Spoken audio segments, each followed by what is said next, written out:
Good morning, Lieutenant Sam Boyle with the Sherman Police Department. I've been the PIO for this event. I want to welcome you all to the press briefing. In a moment, Chief Jeffcoat is going to provide our statement, and then we'll open it up for questions. So that's all I have for now. Chief, turn it over to you, sir. Thank you. Good morning. My name is Jason Jeffcoat. I'm the Chief of Police here for the City of Sherman. On the morning of December 24th, around 9:30 a.m., Sherman Emergency Services responded to calls about a vehicle that was being swept away by floodwater. Rescuers worked quickly to stop the vehicle's movement and were able to save 4 of the 6 occupants. One of those rescued was a 5-year-old girl who was unresponsive at the time. Sherman Fire Rescue personnel performed life-saving measures on the way to the hospital. Because of their efforts, this 5-year-old survived the incident and is home now with her mother and siblings.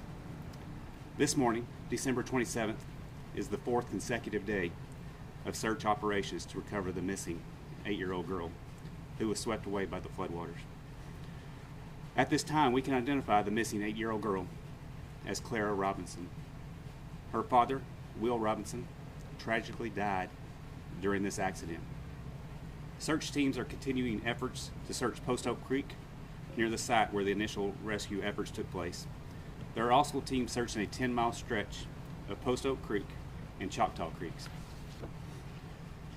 These teams include personnel from Sherman Police Department, Sherman Fire Rescue, Grayson County Sheriff's Office, Texas Department of Public Safety, Texas Parks and Wildlife, Texas Task Force 2, Texas Division of Emergency Management, Grayson County Office of Emergency Management, Public Works, and Brady Baskin, a local rescue diver.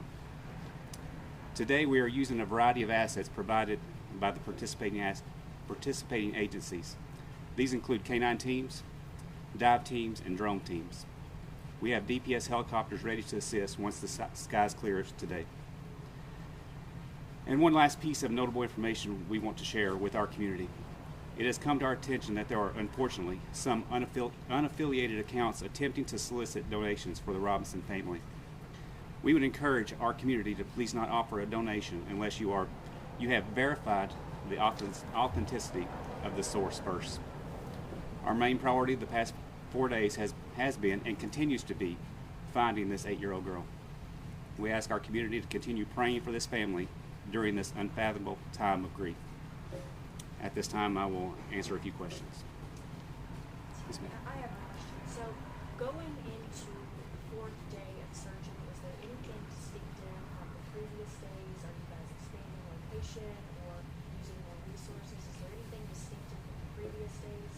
Yeah, so there are some areas that we are focusing on. If I can get Garth with Texas Task Force can answer those a little bit better. Sure. So I think the differences is that we've been able to identify different targeted areas that we would be places of interest that we need to check a little bit more in detail. And each day we find more of those type of positions that we need to look at. And I'm so sorry, just for formalities, could I get your first and last name and how to spell both? Garth Groves, Garth Groves. And you're with Texas Task Force? Texas Task Force 2, Perfect. Task Force leader. Perfect. So right now, just to make sure I understand, you guys are just trying to get in different areas that you haven't already searched before? Okay. So we've split our team. Part of our team is actually searching the creeks, and another part is searching targeted areas of interest. Can you talk a little bit about how the weather has hampered the search?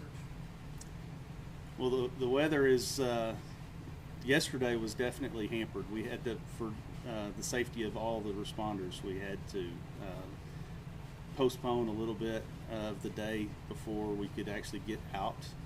We had to pull them out early and then put them back in after the storms came through. But that also increased the water level in the creeks. So it did hamper yesterday's search. That's why we're back out there today to take more looks. With the 4 that were rescued on the day of the crash, does anyone know if they all are out of the hospital and if they sustained any injuries? Yes, the remaining 4 are out of the hospital and they are recovering at home. talk a little bit about how amazing it is that you had this child who was unresponsive and the fire department was able to bring her back to life? It's amazing. Just to experience that, to be able to experience bringing that child back to life is amazing. In a tragic time like this, it's still that glimpse of hope, you know, that God's good. Are you also able to release the names and ages of those who were rescued? Not at this time, I'm not. Tell me about today's search and rescue. What are you guys going to be doing? Do you have any idea what time they'll be able to get the helicopter and the drones up? The drones may be up already by now. I'm not sure. The helicopter should be later on today. Like I said, as soon as the weather is completely clear, they're able to get up with that helicopter, and that'll be up to DPS to determine when that availability is. And you mentioned two creeks. Do those two creeks merge into one? Yes, just south of Sherman a little bit, they'll merge into one, and then they continue out, going south, and then they go back to the north, and will reach to the Red River. To the Red River? Yes, sir. It's our understanding that the father may have passed attempting to save his daughter's life. Can you elaborate on that? Bart. Yes, sir. So my name is Bart Bowman. I'm with the Sherman Fire Rescue, Deputy Chief of Operations. Reports that we had is that the father did have the little girl in his arms at one time during the event, and later they were seen they weren't together. So it looked like he was trying to save her, definitely. And you said, I'm so sorry, could you do first and last name? Yeah, Bart, B-A-R-T, Bowman, B-O-W-M-A-N, and I'm with Sherman Fire Rescue. Thank you so much. Yeah, Sir, can you talk a little bit about the efforts to save the 5-year-old? Yeah, a little bit. So one of our guys was in the water and was able to find the little girl underwater, and he pulled her out of the water and handed her off to one of our paramedics that was with him, and that paramedic took her to the ambulance, and from there they went on to, I believe, Sherman Medical Center, where they performed CPR on the way to the hospital, and later I believe she was moved to Dallas and released, I believe, later the next day. So, you know, with a near drowning like that, it's absolutely remarkable that she was released the next day with no issues. So that's a very blessing in this tragedy. So you said she was actually underwater. How did he find her? I'm not exactly sure how he found her, but he found her up next to a tree underwater and was able to grab a hold of her. I'm sure he could see her under the water, not very deep underwater, but was able to pull her out of the water and hand her off. So, And this was one of the 4 that were rescued? it was, yes. Have the canines used in the search had any type of luck or stayed in a specific vicinity at all? So I believe the canines are more with the task force. So we have two different type of detection dogs. We have some that detect live find, so they're looking for survivors, and then we have others that are looking for remains. So the live find dogs have not had any indications that they have detected anything.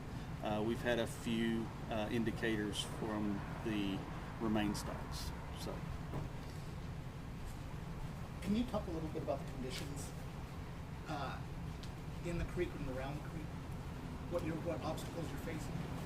so the creeks have a lot of debris, a lot of vegetative debris that have collected over time, and those are kind of damming up the creeks. There's several of those along the stretch that we've been walking. Some of them are impassable. So those are the kind of the interest points that we're looking at as well.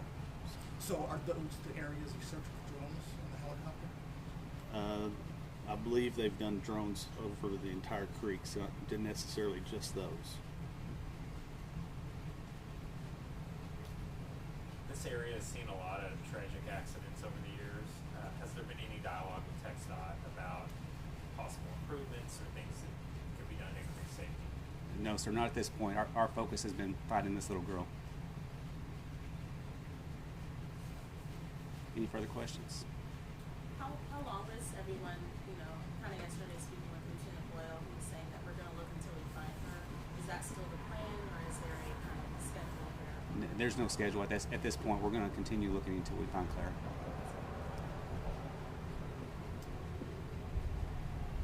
Anything else? Thank you all for coming out. I appreciate it.